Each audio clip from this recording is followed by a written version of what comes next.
Deus, Pai de infinita bondade, Jesus, irmão e amado Mestre, te agradecemos a oportunidade de estarmos reunidos em pensamento, de estarmos dedicando um tempo para o estudo do Teu Evangelho, que nos traz conforto, que nos traz ensinamento, que nos traz o medicamento necessário à alma para enfrentarmos os desafios, para nos corrigirmos, para mudarmos o nosso comportamento e, especialmente, para caminharmos na Tua direção. Te agradecemos a companhia, o afeto e a orientação dos bons irmãozinhos da espiritualidade, que são incansáveis no trabalho, nesta casa, de nos auxiliar, para que tudo que aqui se realiza seja realizado com êxito e com amor. Que a Tua bênção, que o que experimentamos nesta casa, este conforto, chegue em todos os lares daqueles que agora nos assistem.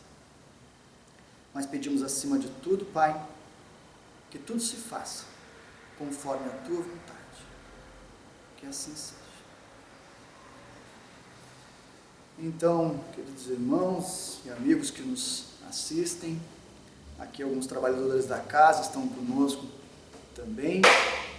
Nós vamos hoje trazer mais um estudo, mais um capítulo do Evangelho, né, que nos orienta, que nos coloca num caminho, né, serve tal qual um manual de instruções para a nossa vida, o Evangelho segundo o Espiritismo. E vivemos um momento diferente, onde mais do que nunca é necessário que a gente estude, que a gente se estude, que a gente se compreenda, que a gente compreenda o momento, que a gente compreenda as dificuldades, que temos as dificuldades dos nossos irmãos, para que a gente possa se ajudar mais, para que a gente possa caminhar mais de braços dados, para que a gente possa avançar mais juntos no enfrentamento de todo e qualquer desafio que se coloca à nossa frente. Oportuno, então, mais do que nunca, é nós falarmos do capítulo de hoje, que é o capítulo 15 do Evangelho, fora da caridade não há salvação. Hoje à tarde, ao estudar para poder fazer essa palestra, assisti um vídeo onde o grande expositor espírita Divaldo Franco nos fala sobre o mestre Pestalozzi, o mestre Pestalozzi, que tinha a sua doutrina pedagógica, uma nova visão de contato entre educando e o educador. Era uma doutrina para formação do caráter do jovem, da criança, e as famílias que podiam, então, levavam as crianças ao seu castelo de Verdun, na Suíça. E ele tinha como paradigma, como conceitos básicos, 3 palavras: trabalho, solidariedade e perseverança. A educação, como todos nós sabemos, ela exige muita paciência, tanto do educador quanto do educando. Especialmente quando se trata da formação do caráter, porque nós precisamos erradicar hábitos negativos, hábitos não saudáveis e transformá-los em hábitos sociáveis. Mudança de hábitos, melhorar os hábitos, construir bons hábitos quando se trata então da formação do indivíduo. E nessa transmissão de conhecimento, né, entre o educador e o educando, que a gente observa que o trabalho ele deve ser exaustivo, para que haja também mais absorção do conhecimento, que ele tem que ser com solidariedade, especialmente neste relacionamento entre aluno e mestre. E, fundamentalmente, deve ter perseverança. Para o educador, transmitir tantas quantas vezes for necessário um ensinamento para que o seu educando assimile. E para quem estuda, repetidamente buscar absorver os conhecimentos até que aquilo faça parte do seu molde, do seu caráter. Então, Pestalozzi, com essas três premissas básicas de trabalho, solidariedade e perseverança, foi, na sua doutrina pedagógica e na sua escola, tido como uma escola modelo, um símbolo da Era Nova. Então, jovens do mundo todo buscavam lá formar o seu caráter e a sua iniciação científica com este mestre reconhecido. E aí uma curiosidade que tem na biografia do mestre Pestalozzi é que ele recebia os seus alunos de joelhos. E aí ele, então, os abraçava para criar essa conexão, né, na ciência e na arte, né, através da instrução em que eles os recebiam. E ele fazia isso foi se entender mais tarde, que era como um jogo psicológico. Porque a criança tende a ver o adulto como um gigante. Então, ajoelhando-se ali, olho no olho, ele ficava à altura, né, do seu iniciante, tal qual fossem dois garotos iniciando a sua formação. Por que nós falamos isso? Trouxemos essa questão e essa metodologia de Pestalozzi.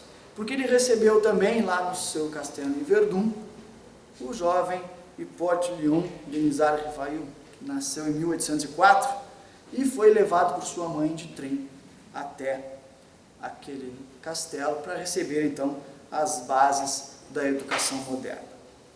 Ali, então, o futuro Allan Kardec aprendeu essa trilogia do mestre Pestalozzi e mais tarde nos apresentou como a doutrina espírita, estabelecendo também uma trilogia com uma ligeira diferença: trabalho, solidariedade e tolerância. A ciência espírita, diferente da ciência oficial, exige esse tom filosófico que a tolerância nos traz. O que é a tolerância? É nós termos a capacidade de evoluirmos juntos. Falamos de braços dados, né? Como nós precisamos. É de tolerar o outro, tolerar o próximo e ser tolerado também nas nossas diferenças, nas nossas dificuldades, no nosso jeito de ser, para que a gente possa aprender uns com os outros, para que a gente possa entender um ao outro e para que seja possível, através da tolerância também, nós desenvolvermos carinho, afeto e amor pelo nosso próximo. Então, é necessária a tolerância para que a gente possa se ajudar mutuamente, para que a gente possa encontrar melhores caminhos na nossa formação, no nosso progresso, na nossa mudança de comportamento. Essa ciência filosófica, que é a doutrina espírita, tem por base ainda a doutrina ético-moral de Jesus Cristo. E aí vem a consequência religiosa da doutrina espírita. E aí, além desta trilogia que Kardec trouxe como paradigma do trabalho, a solidariedade e a tolerância, nos traz também um outro conceito, que é fora da caridade não há salvação. E assim, nesse processo da gente se educar, da gente se modificar, e com este conceito que Kardec nos trouxe, nós vamos percebendo que entre todas as virtudes que nós temos de cultivar, que nós temos de aprimorar, está aí a mãe das virtudes, a caridade. Porque caridade é indizível, ela é o amor por si só. Claro que a gente vê e tende de pronto, ou em primeiro momento, pensar na caridade na sua natureza material, que é o ato de dar algo a alguém. Quando fazemos a caridade material, a gente está, na verdade, exercendo a solidariedade, o monetarismo.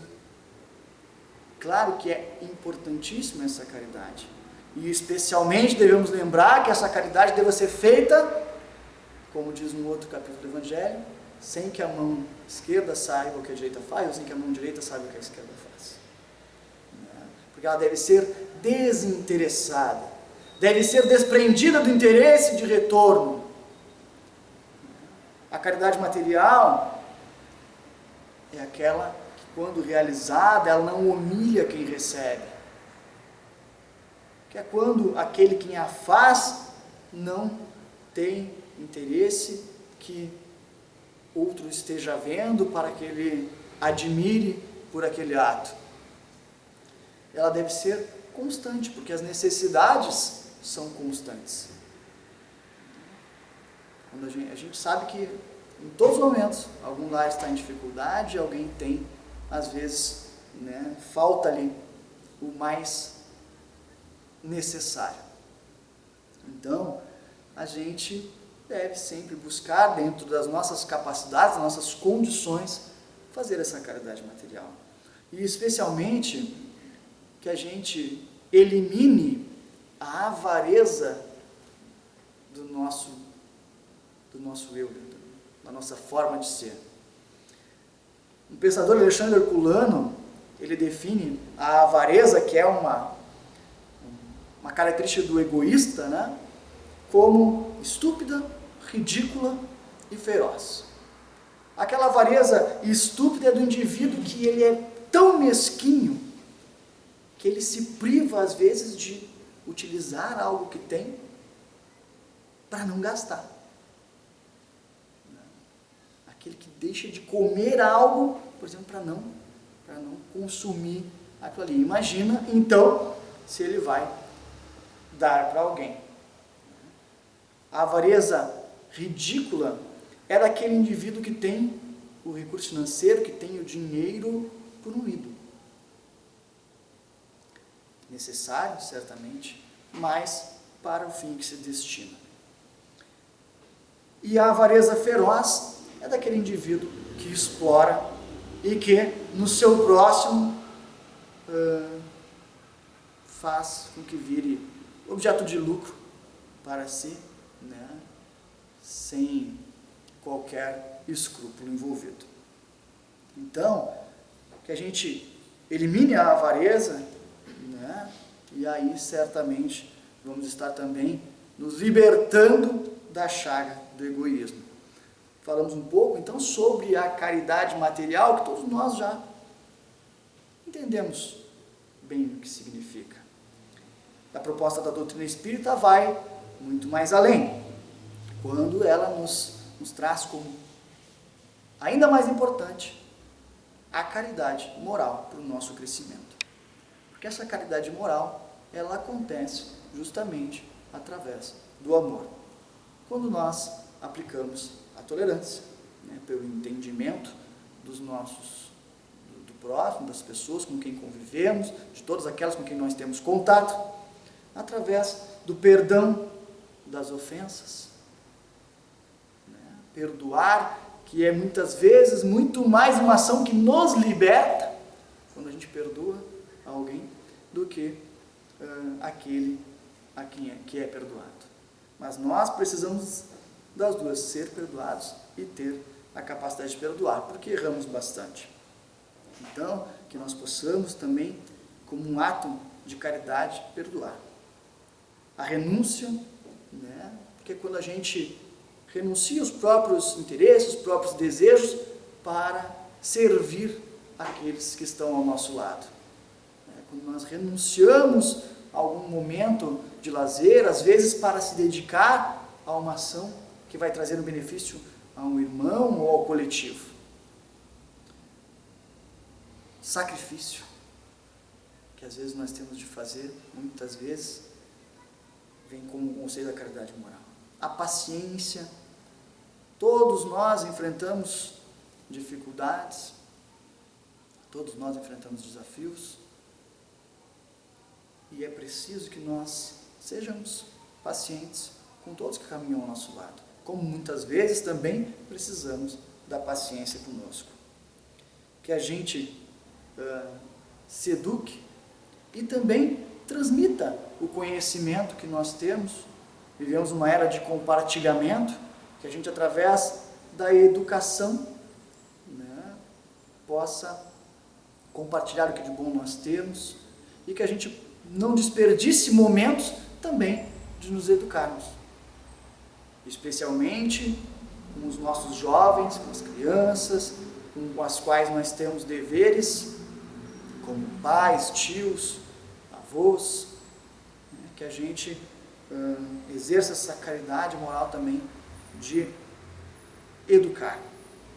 E tem uma outra palavrinha que inseri aqui, entre outras tantas que nós podemos colocar certamente, mas que tem sido muito falada no momento, que é a empatia.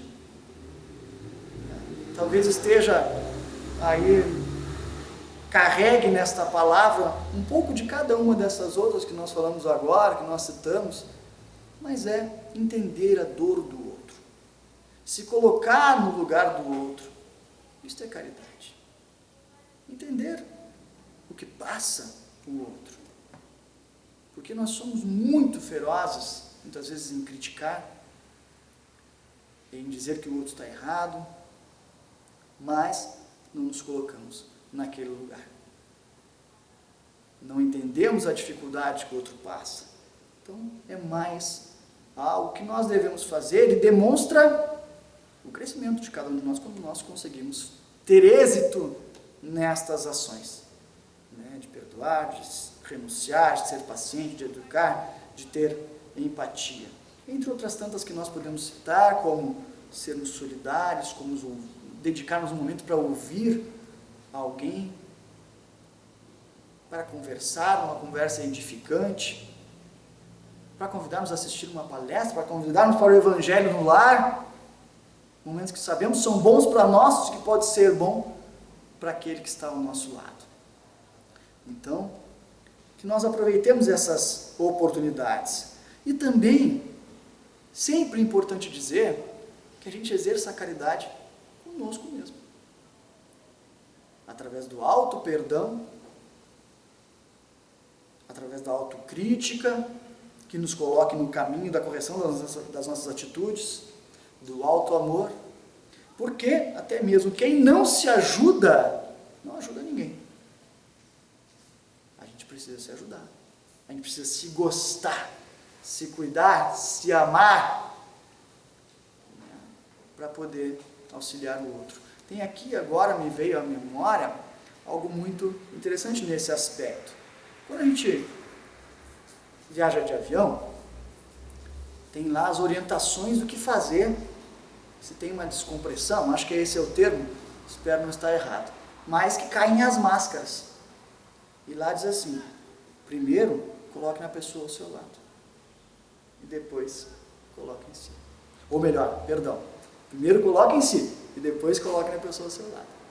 Porque se a gente estiver com dificuldade, a gente não consegue ajudar o outro. Então, a gente coloca primeiro na gente, e depois auxilia uma criança, um idoso, alguém que esteja em dificuldade. Importante, então, cuidarmos da gente, para a gente ter a capacidade e a condição de auxiliar o outro.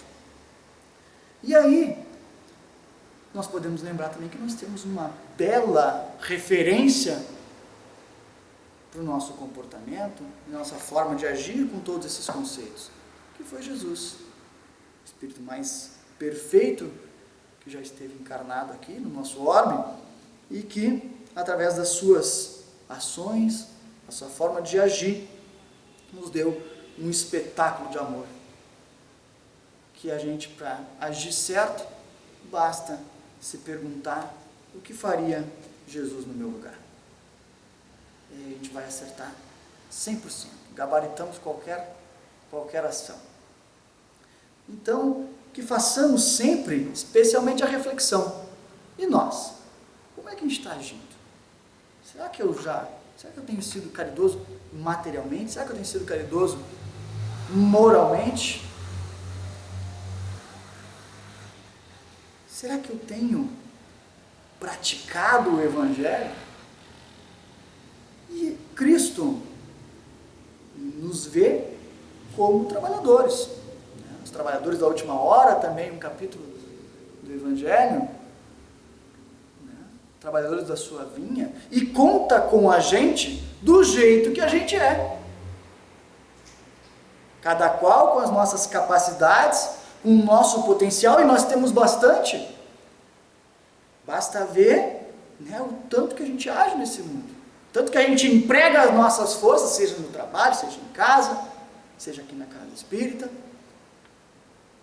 Nós temos potencial. Temos conhecimento a compartilhar. Temos potencialidades a oferecer. E Ele espera isso de nós. Que nós usemos esse potencial. Vejam bem que Jesus tinha seus apóstolos, Inclusive na crucificação, Simão Pedro, João, estavam lá com ele. Mas ele precisou de um outro trabalhador para tarefas especiais. Chamava-se Saulo. Quem era Saulo? O que ele fazia? Acho que alguns que leram algumas obras devem lembrar. E aí dizem, Saulo era aquele cara que perseguia os cristãos, Esse é o jeitinho bonitinho de falar. Politicamente correto. Porque Saulo era um assassino. Ele deixava que o seu povo fosse escravizado. Ele matava quem não cultuava a Deus como ele cultuava. Era rico, bonito, um integrante da burguesia, aquela que assolava os menos favorecidos, e matava ao seu bel prazer os cristãos, como doutor da lei que era. Mas Saulo tinha poder de persuasão, ele tinha vigor nas suas atitudes, e ele era audacioso. Aí Jesus pensou, deixa eu dar uma olhada no currículo desse camarada. Pegou lá, vou dar uma olhada nesse cidadão aqui. Eu acho que ele está bom para ser o meu diretor de operações do cristianismo nascente. Aí ele analisou, tem umas características importantes aqui. Pluralidade linguística, o camarada fala vários idiomas, ele se apresenta bem, vou contratar. Vou encontrar esse camarada lá na estrada de Damasco. Ele nem sabe ainda, mas eu vou lá.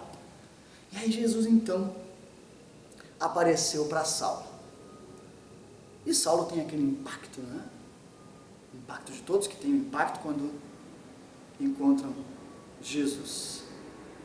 E aí ele diz, eu não acredito, é o Messias, que eu passei a vida inteira esperando.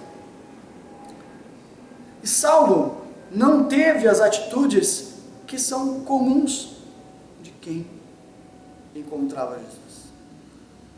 Aqueles são pegos no flagra, Os que estavam em erro em encontrar Jesus, que era a culpa de dizer, Jesus, eu não mereço, eu matei tantos cristãos aí. Puxa vida, eu não mereço estar do teu lado. E também não tentou se justificar, dizendo, mas entenda, Jesus, eu estava aqui, fui treinado, esperando que fosse aparecer com um exército de anjos, salvando a Judéia de Roma, chegando, fazendo um estardalhaço, e aí tu veio lá, chegou numa manjedoura com um burro do lado, me pegou de surpresa. Não, Saulo não se culpou, essa culpa que leva à paralisia, à inércia, e nem ficou se justificando. Porque justificar, se culpar, é não se responsabilizar pelos seus atos. O que fez o Saulo? Ele perguntou, Jesus, o que queres que eu faça? Que pergunta marcante, que ação, que resposta. Mas aí veio uma resposta frustrante de Jesus, porque ele disse, entra na cidade e saberás o resto. Puxa vida, É tipo assim, a gente quando muitas vezes chega na casa espírita, a gente pede lá para botar um nomezinho para uma orientação, né? Daí o pessoal, os trabalhadores recebem, né? Com todo carinho, e os espíritos sabem tudo o que está acontecendo, aquele estadalhaço lá na casa, no trabalho, na vida da criatura, mas com carinho e com zelo, eles fazem a recomendação, né? Peça ao nosso irmão, à nossa irmã, que mantenha a paciência, que mantenha a prece e a prática do Evangelho. E aí então, aquela pessoa chega lá na casa espírita e recebe a recomendação.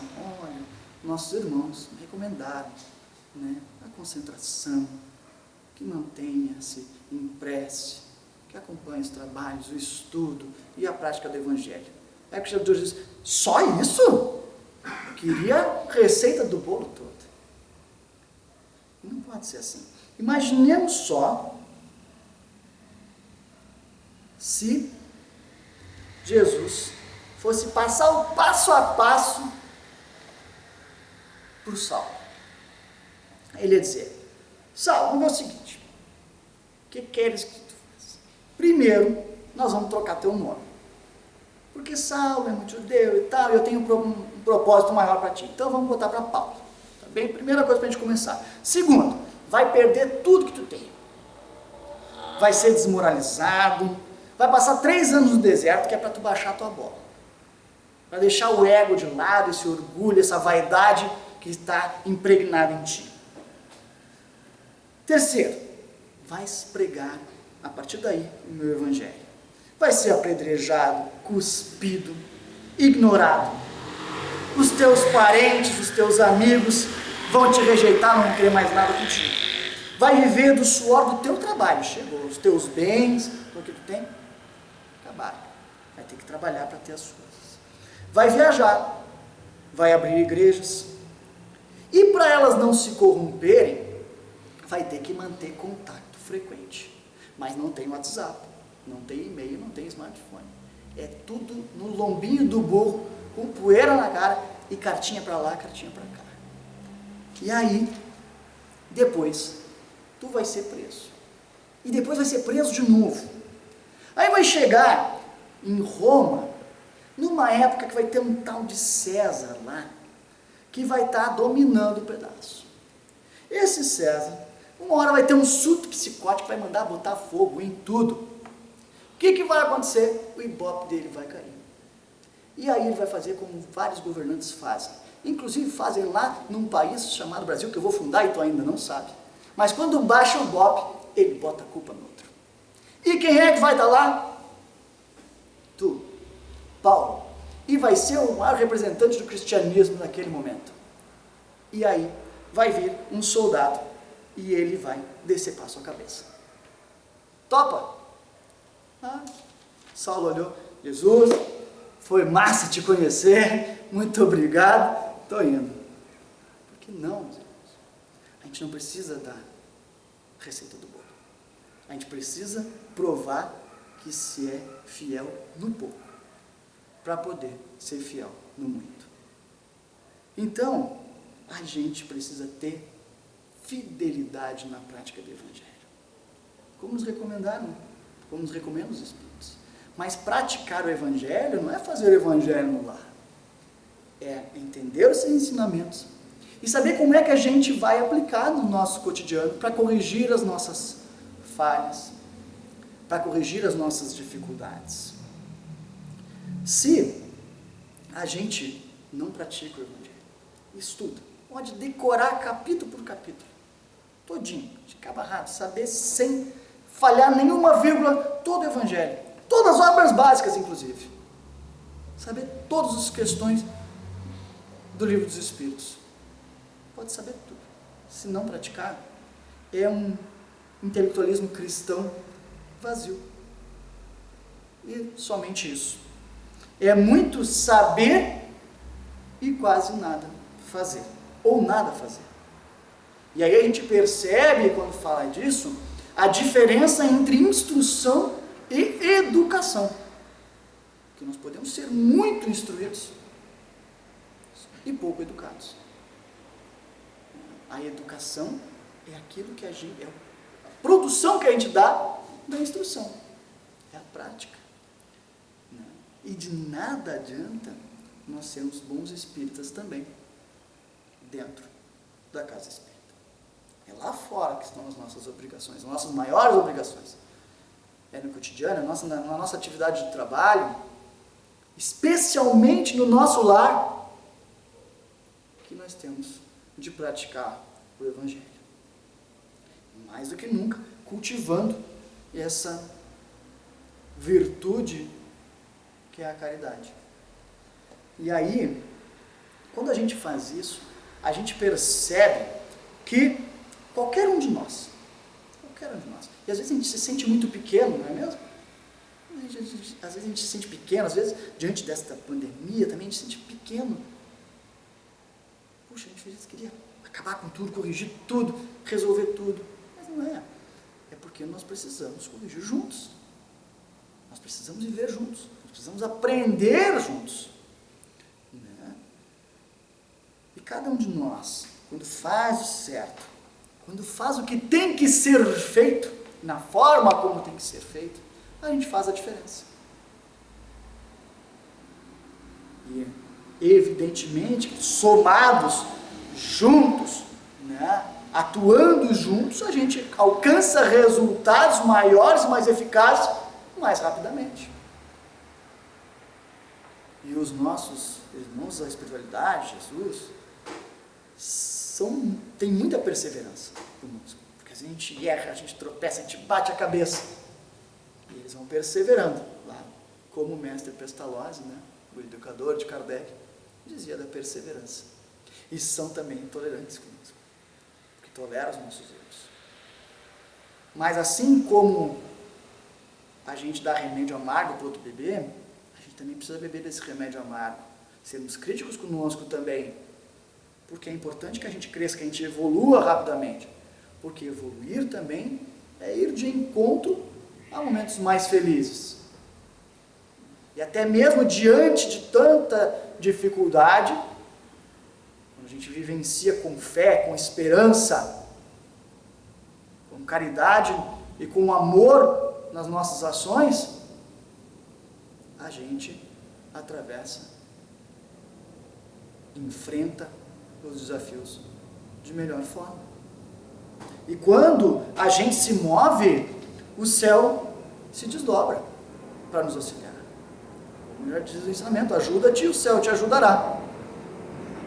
Tem uma música do padre Zezinho, acho que é antiga, que fala justamente disso. E num trecho lá, ela responde a pergunta: o que é preciso para ser feliz?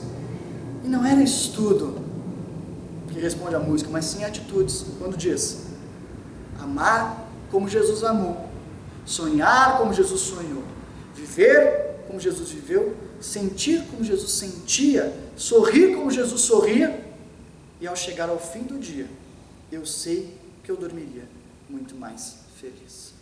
Então fala de ações, de atitude. É isso que tem que estar no nosso pensamento o tempo inteiro. Por isso que é importante nós dedicarmos parcelas do nosso dia a dia para estudar, para uma leitura edificante, para a prece especialmente. Momentos de conexão com a espiritualidade, momentos de conexão com Jesus, com Deus, para que a gente possa sanear os nossos pensamentos. São muitas as notícias que chegam, né, ruins, negativas, que pesam no nosso dia a dia. Às vezes criminosas, às vezes mal colocadas, mas se a gente estiver fragilizado, se nós não tivermos com o pensamento saneado, a gente se abate. Então é preciso da prece, da comunicação com nossos amigos, que estão ávidos sempre ao nosso lado para nos orientar, para nos intuir. Mas a gente precisa abrir as portas. E a gente abrindo as portas, a gente administra melhor tudo aquilo que nos chega. Enfrenta com mais ímpeto, com mais coragem, atitudes. E dizendo isso, a gente observa que as pessoas que se destacam no mundo, na nossa comunidade, se destacam pelas atitudes. E no âmbito da doutrina espírita, nós podemos ver que o maior expoente da doutrina no país nunca tinha feito uma palestra. E quando ele desencarnou, até mesmo aqueles que eram contrários, ainda hoje os que podem ser contrários aos conceitos, às orientações, à filosofia, à ciência filosófica da doutrina espírita, mesmo estes reconheciam a sua liderança, a sua envergadura moral. Chico Xavier. Não era discurso, atitudes. O que ele fazia? Como conduzia? E aí, a gente observa, todos estamos acompanhando este momento, vivendo este momento. Será que nós não estamos na nossa estrada de Damasco? Porque os encontros com Jesus são frequentes. Cada vez que a gente vem aqui na Casa Espírita, cada vez que a gente abre o Evangelho, é um encontro com Jesus. Com os seus ensinamentos, com os exemplos que deixou. Será que não é o momento de nós termos a coragem moral que teve Saulo de converter-se em Paulo para ser um apóstolo e um trabalhador efetivo de Jesus? De abandonar aquela vida e viver novamente em trabalho? Será que não é o momento de nós colocarmos o nosso potencial em favor de nós mesmos, daqueles que partilham a caminhada conosco nesta existência? É certo que sim. Os indicativos de que nós estamos também participando de um momento importante de evolução do nosso orbe, para que passe de um mundo de expiação e provas para um mundo de regeneração, e de que nós somos partícipes deste momento, é indicativo de que nós temos que ter esta coragem moral de agir mais e de não sermos apenas partícipes, mas que nós sejamos protagonistas disso. E cada um, começando pela sua casa, pela sua comunidade, tem muito a fazer. E pode, doando de si, auxiliar muito, ser exemplo, ser alicerce para aqueles que estão à volta, contagiar os demais com o seu comportamento positivo, com a sua vibração positiva, com a sua fé, com a sua esperança, especialmente com as suas atitudes, demonstrando, através delas, que a gente pode fazer a diferença. Então, que a gente se enxergue nesse momento. E aí a gente pode se perguntar também, mas por que Jesus foi escolher logo Saulo para tornar-se Paulo? Não tinha alguém, não tivesse feito tanta crueldade? Mas a resposta é muito, muito, muito simples. Saulo, era inimigo de Jesus, porque não conhecia Jesus. Jesus era amigo de Saulo porque conhecia. Ele sabia do seu potencial. Sabia que, havendo o chamamento, aquela convocação, ele passaria a usar então a sua audácia, o seu potencial, a sua capacidade para pregar a palavra Jesus e para levar este conhecimento a todos os cantos como o apóstolo que foi. E a gente, então, puxa vida, será que eu posso ser tão importante assim? Claro que sim. Claro que sim. Cada um de nós, numa conversa simples e edificante com um interlocutor qualquer que cruze o nosso caminho. É escolha, é opção de vida. Que a gente queira agir assim. E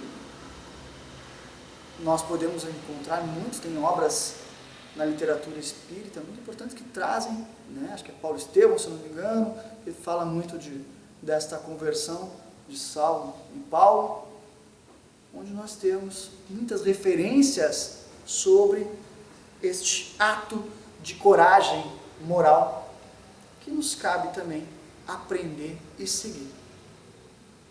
Que a gente encontre forças na gente para se modificar, que a gente se converta, que a gente pratique o Evangelho, que a gente cultive a caridade, para experimentar essa felicidade que é a salvação. Essa salvação é a felicidade que todos queremos ter.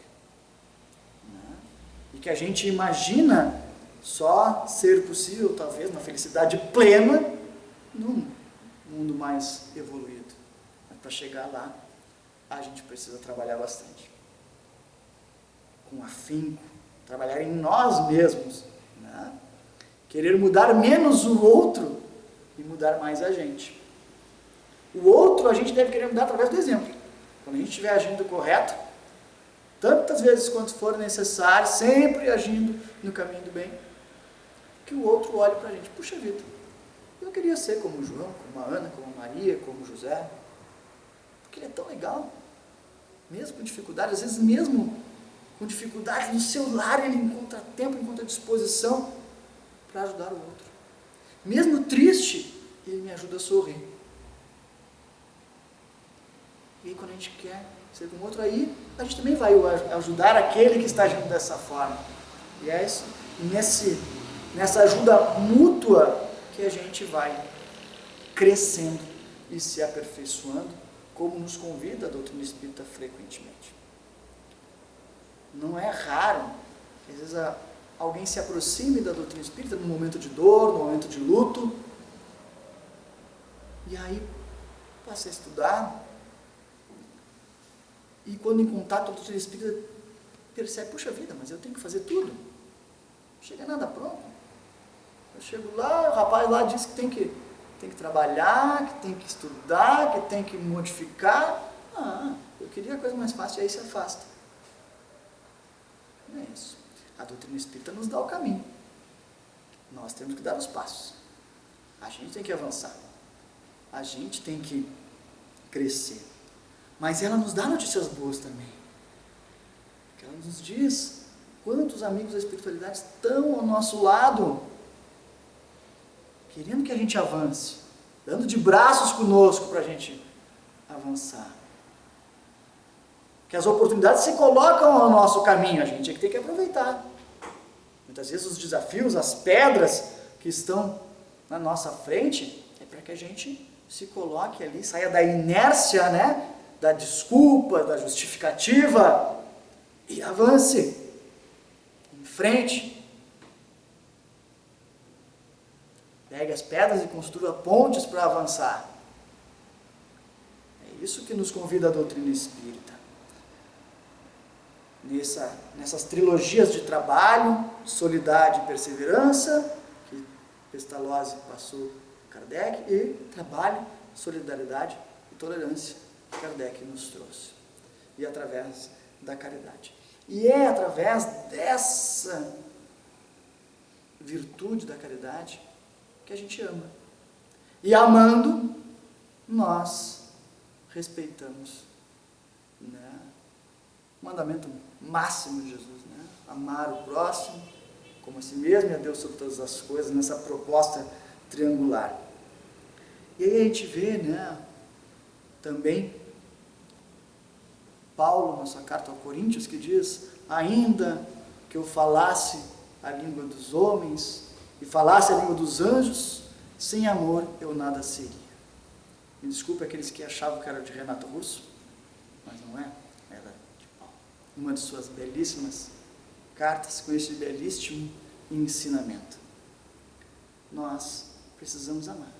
Sem amor, nada seremos. Nada seremos.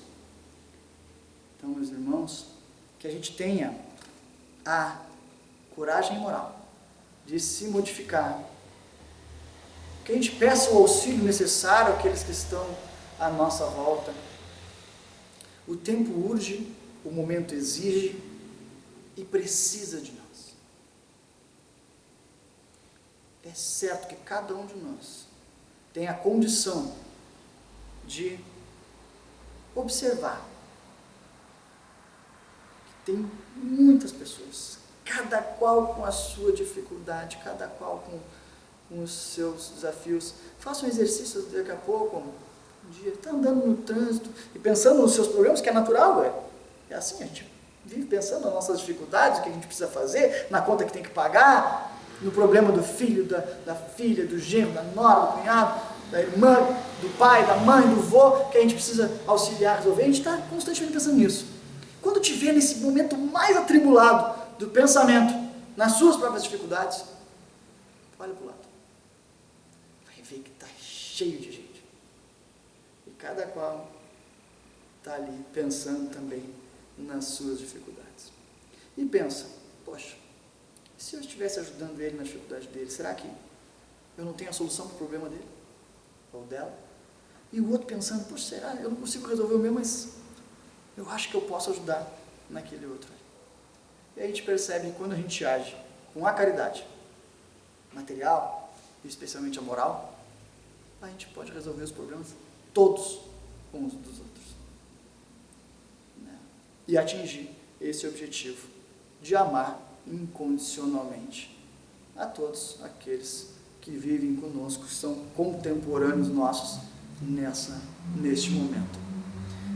É claro que às vezes a gente fala disso, parece utopia, mas não é, porque utopia é aquilo que a gente deseja atingir, aquilo que a gente entende como o melhor, como o perfeito, a situação, a melhor forma das coisas serem. Mas nós temos um horizonte. Mas para chegar nesse horizonte é preciso que a gente caminhe. E que a gente aproveite, então, mais do que nunca, este cabedal de ensinamentos que a doutrina espírita nos traz. Que a gente deixe que isso penetre no nosso coração, que penetre os nossos pensamentos, que a gente possa, dia a dia, refletir sobre tudo que a doutrina espírita nos traz, avaliar o nosso potencial, a nossa capacidade de nos colocarmos a serviço de Jesus. E aí, nós vamos encontrar no nosso caminho, certamente, muitos amigos, muitos irmãos que vão também nos auxiliar para que a gente atinja os nossos objetivos, à medida que nós também estaremos os auxiliando a atingir os seus. Que nós temos essa convicção, essa certeza, sempre no nosso pensamento, seguindo o nosso caminho, com coragem, sentindo-se abraçado por Jesus. E aí, certamente, nós encontraremos momentos mais felizes. Nós desejamos a todos, nos seus lares, que sintam-se abraçados, confortados, que sintam as vibrações positivas que aqui deste ambiente maravilhoso que nós desfrutamos sempre na Simão Pedro, né? Que sintam essa mesma vibração que a gente transmite daqui com muito carinho, com muito afeto. E que nós possamos sempre levar a doutrina espírita e Jesus em nossos corações. Mas que tudo sempre se faça conforme a vontade dele. Que assim seja. Muita luz e muita paz.